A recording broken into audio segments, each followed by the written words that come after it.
Welcome to Carpool Conversations, where our goal is to help equip parents to have meaningful, Christ-centered conversations with their kids. I'm Amy Lowe. And I am Sara Jones, and I'm so excited that we are talking about Thanksgiving and gratitude today. Me too, Sara. I'm excited because I think we want to capture and take advantage of the fact that the whole country is talking about Thanksgiving. Mm-hmm. And I don't want to let this holiday pass me by because it's very family focused. It's very faith focused. And I want to be able to take advantage of the calendar with my family so that we just make it an intentional time. And I think sometimes that takes some planning and some prep. And so what we hope to do today is to give you a really practical episode that will give you lots of ideas. Take from it what you will. We're going to try to think about all ages when it comes to this as well, because for me, when my kids were younger, I mean, we ate up Thanksgiving. We did all the crafts and all the fun things that you could possibly do, dressed up and all kinds of things with Thanksgiving. They ate it up. No pun intended. But now that they're older, I think it has become harder.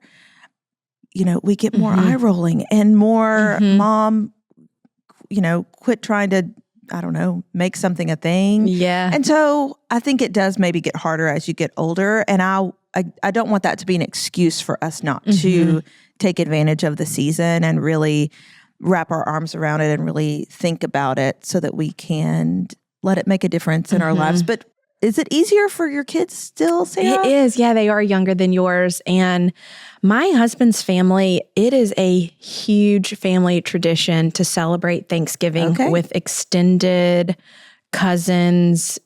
I mean, my mother-in-law is one of 5. And so all of her siblings, all of their kids, and they all have very large families. Like we're on like a 4th generation, like our kids, all of their cousins are there. And so they make a huge thing of it, which I love. Like family tradition is one of our core family values. And so I love that this holiday kind of like, it's about community. Even if you know someone that doesn't have plans, you're actually invited to this Thanksgiving celebration. So come all. Yep. Yeah. So yeah, you're right. My kids are younger. And so it is a little easier to like do all the crafty turkey things. And their school does a really good job with, marking the season and celebrating it. And a lot of people, they just kind of skip over it and they go straight to Christmas. Yeah. You already see that in the retail world. But yeah, I love Thanksgiving and I love a heart of gratitude, even for myself. But to see that come alive in my household, it is some sweet fruit and one that I want to really, which is why I'm glad we're talking about it, is so that we can give you some ideas on how to cultivate a home of Thanksgiving and gratitude and make a thing of it, as you said. And so, we have talked about service, but I think service is an element for the season. Yeah. We have another podcast we can link where we talk about ways that your family can serve, but our family, we love to serve. Meals, so packing meals or people that don't have family that we share our Thanksgiving meal with them. That's been something fun to do. So yeah, today we're just going to be giving you some ideas on how to celebrate Thanksgiving season really well. So, yeah. Thanksgiving is my husband's favorite holiday, but it's because it's all about food. Right. And there's no eating. And there's no like gift giving pressure of like, am I giving you the right gift? We're going to get together to be together and eat. Yeah. So I mentioned my husband's family, they love Thanksgiving. They do an egg toss at the end. I know. I was like, what are y'all doing? When I married into the family. Is it a boiled egg? It is a raw egg. Okay. You get a partner. Okay. And that's fun. Yeah. The winner gets a prize. Yeah. But you have to like, long way. Toss it and catch it and then take a step back. That's toss fun. It. Yes. Or messy. I don't know. The traditions, but they do it. Yeah. They do it every Thanksgiving and I love it.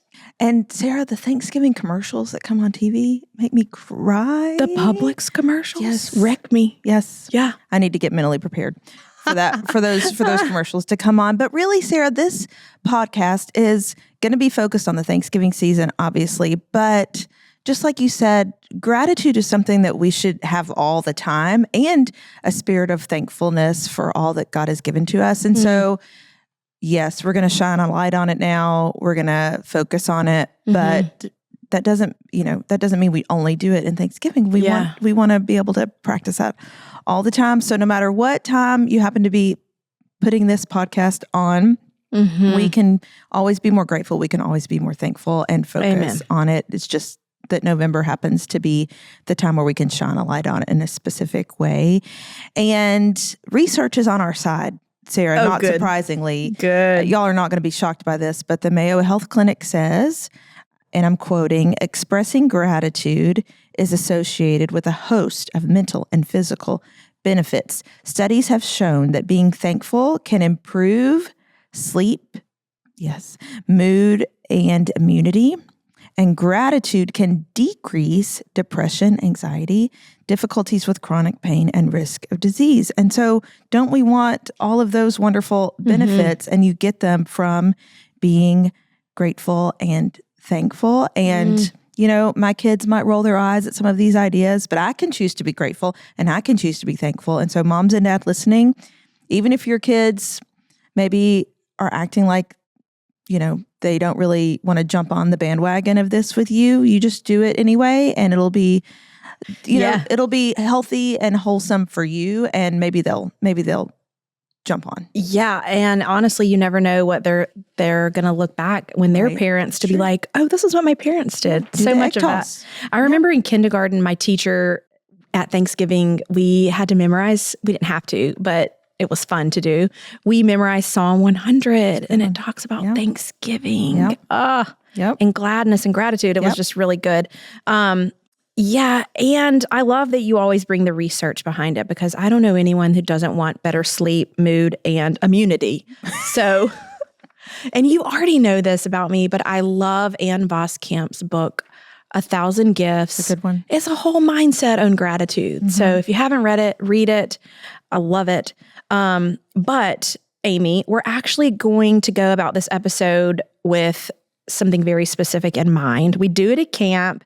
My daughter just taught me about it. Yay. I mean, I know that this is what we do, but she also had the experience at camp. But it's this head, heart, and hands sort of focus or mindset. And it's really a way to take the principle from the Bible and move it to something from your head to your heart, and then to an action with your hands. So we are going to look at this idea of gratitude and Thanksgiving through that lens. So we're actually going to start with our head and how we should think about the idea of gratitude and thankfulness.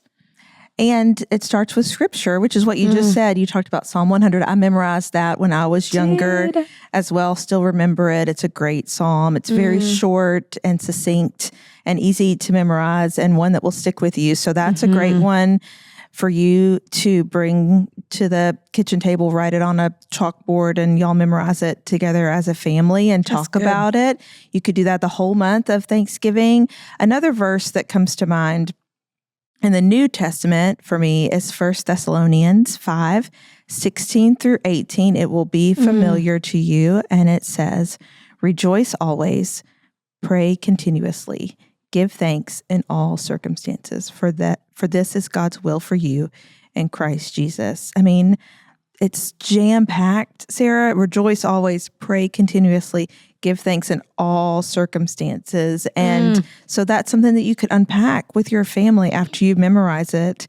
And there's so many verses in the Bible about gratitude and Thanksgiving and looking back and recounting all that the Lord has done for you. I mean, symbols of bringing the stones out from Joshua in the Old Testament. There's so many pieces of the Bible that really model for us how to look back well and be grateful. And so these are just a few ideas, but do a word study on gratitude or thankfulness and look in the Bible. Have your kids find verses. They could look and find verses and y'all could talk about them. Maybe you do a verse a week in the month of November and talk about it. Remember what the Lord says about it and why we should have a grateful and thankful heart, or do the Psalm 100 thing. So whatever you want to do, but it's a great reminder that the Lord commands us to be grateful and thankful and remember that all the blessings that we have come from Him. Yeah. I like that you say to look back, because I'm actually overwhelmed with gratitude when I see the Lord working through seasons of my life. Yeah. And we move too fast sometimes, and we miss it. Yes. Because we're moving too fast. We are. We're like on to the next thing. But I think just a time to remember, and it can be so authentic when we're like, man, when I think about the goodness of the Lord in my past and just the gift of my sweet husband, like in a season that was so unexpected, but something that I had prayed for so long. Yeah. And then to go through infertility and then be given a baby, just how grateful our hearts can really be. Yeah. And I think, you kind of catch yourself when you're in a bad spot where you're like thinking of only negative, and you're like, no, I've got to reframe my mindset to be grateful in all circumstances, just like you said in that verse. And so I love that we can look back and be grateful, but when we're thinking about our head and the knowledge and the wisdom, is that we can ask our kids like open-ended questions to get them to think about their day and like, what were things that you were grateful for today? That's just like really small, really tangible, ask really good questions. Maybe you could do some fun printables. I know that on Pinterest, I have found a ton of just things that you could put all over your house for your family to spark conversation. I love our table topics conversations. Those are really, really good. Maybe we should create one if we don't already have one, like a WinShape Camps. Check the show notes. Maybe there'll be something there. Yes. Maybe it'll be a surprise. But also we talk about this a lot, but to model this attitude will be contagious for them. I really do. Yeah. So, modeling it's huge. Yeah. When we're the recipient of gratitude and we call it out, I think it helps them to think through, this kind of similar situation happened to me. My mom is grateful for a similar situation. Maybe I should reframe it in my mind. Because you're right. So much of it, we go straight to the negative. And we have to be trained that it's a mindset shift. Something good happened. Let's pause. Let's take it. And then maybe even we're going to talk a little bit about responding back to that person if it was a person that helped you, to say thank you for that. So we're going to move on to our heart now. I think you had a verse though, Sara, about a heart. You shared with me a second ago. Tell us. Proverbs 4:23. Like the heart is the center of our kids, of ourselves as well, but to be able to parent in a way where we are reaching their hearts. I know not behavior modification, but the heart, to actually get in there, which is a really hard thing to do, but worth it. It is a really fantastic fruit will come from it. But Ted Tripp wrote a book called Shepherding Your Child's Heart. And it changed my life. I read it when my oldest was a baby. I actually probably need to go and reread it. Read it. Yeah, I need to read it too. So good. He even has a whole website full of resources like wise words for moms. Even better. It is good. But he talks about the heart. And in Proverbs, it has a lot of great verses about our heart and the condition of our heart. And so it is the wellspring of who we are and what we do. Which we'll get to later, our actions. But they all go together. They all flow together. And so it does make it hard for us to, where one stops and the next one starts, because they do all flow together. They do. One practical idea in this kind of vein that I ran across that I thought was fun that I've not done, but maybe I might start, is a Thanksgiving tablecloth tradition. So you get like a blank tablecloth and you get some Sharpie markers, and each year you have your kids or yourself or people that come over write things that they're thankful for, and maybe they write the year or their age when they wrote it, and then you store it away till next year. You bring it back out, and you can remember all the things that the Lord did in the previous year, and then you just build on it from year to year. I bet that's a beautiful keepsake that you could keep, and you could probably start that anytime because, if you have people over, that thing's going to get full. So that's an idea, and again, it's just a way to mark the moments, remember what the Lord has done for you, because that builds your faith and that builds your confidence in Him as you continue to take steps. Another idea is just write a note to someone who has impacted you and mail it off to them. I mean, that is an act of service to them, but it's also good for us to remember that so many good things in our life have come because other people have been so good to us and poured into us. And again, you can start this anytime. You could work on it the whole month of November, or you could just think about it that week of Thanksgiving, maybe write one a day that week of Thanksgiving, or you could even start on Thanksgiving and go until Christmas and just think of different people to write notes to tell them thank you for what they've done in your life. I mean, who gets letters anymore like that, Sarah?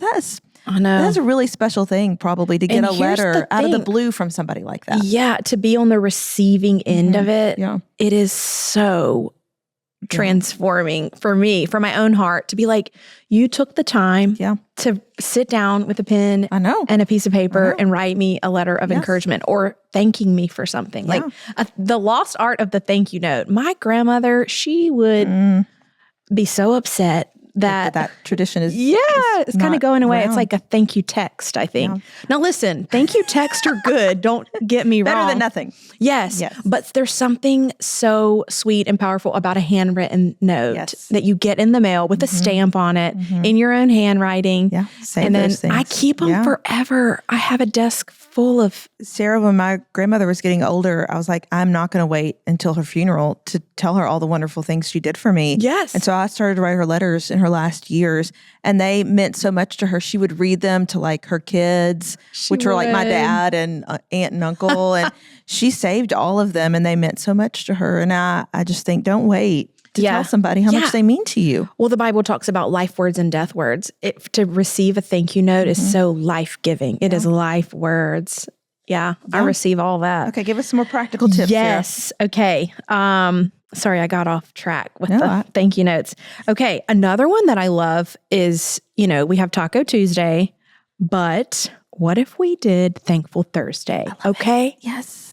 Let's get a trademark, somebody. Hashtag Thankful Thursday. And it's just like, it's Thankful Thursday. Maybe if you talk about on Thursdays. Yeah. Maybe you get an eye roll, but you don't call it that. But my kids would be like, yeah, Thankful Thursday. And then they would help me remember it's Thankful Thursday. Yeah. But you just come together as a family and you talk about all the things you're thankful for. And I love that because it's once a week. It's not every night. It makes it a little special, a little different. And just a little spice in it. Yeah. And maybe write them down. Yeah. Write them down, put them in a jar. And if you're having a bad day, you can go to the jar to help shift your mindset back to thankfulness and gratitude. But yeah, Amy, the last thing is the practical step to the head, heart, and then hands. So hands, we are actually putting action. We've been affected. Our hearts are forever changed by what we know. We've received actually following Jesus. Yeah. I mean, how can we not? His example so many times. Yeah, is a response. When Mary went to camp, she learned this very catchy song. And she even called it. She was like, it's so catchy. We sang it every morning. And it's by Elevation Rhythm. And it says, this is the gospel. This is the good news. Tell everybody. There's a God that loves you. Yeah. And then there's another verse that's like, so there's a God that saved you. Yeah. So it's like, now that I know and am following Jesus, there is actually a step of action. Yep. So she's like, I got to tell everybody. I'm like, yes, you do. Sweet. You got it. You got it. Yeah. So hands. Yeah. One idea, Sarah, is making a Thanksgiving dish together. Did you ever do that did you learn how to bake when did you learn how to bake? Very young. So my grandmother, the one that I've talked about a lot, she was a beautiful cook, gardener cook, extremely Southern meals. And they were so good. Do you have her recipes too? Oh, all of them. My sister laminated them. My sister got her recipe box that had all of her handwriting on the recipe cards. And she traded recipes with her friends. That's like, I don't know if that's a Southern thing or I'm sure not. You share recipes, but the food in the South is so good. Yeah. So she gifted me a copy. She copied them, laminated them in her handwriting and put it in a Joanna Gaines recipe box for me. And I cried when I opened it because we grew up making those recipes with her. Yeah. And it would be like, oh, this is the favorite cherry pie or the chess squares. Yeah. I mean, and you get to pass that on to your kids and tell them the stories that came with it. We had my maiden name is Abbott, and we had a Abbott family cookbook. And we had different people. We have a couple of versions of them. We have an old one and then we have a newer one. So again, it's more about telling the stories, but also it's good for them to learn how to do things like that and to make things like that. And when we say the blessing, we're like, thank you, Lord, for the hands that prepared this meal, which is usually me or my husband. But, we're like going to the Lord with thanks in our hearts and on our mouth. So, cooking a meal. So, Sara, we had family camp this summer. One of the things we did with one of the host couples that came in, this was their idea. It was really neat.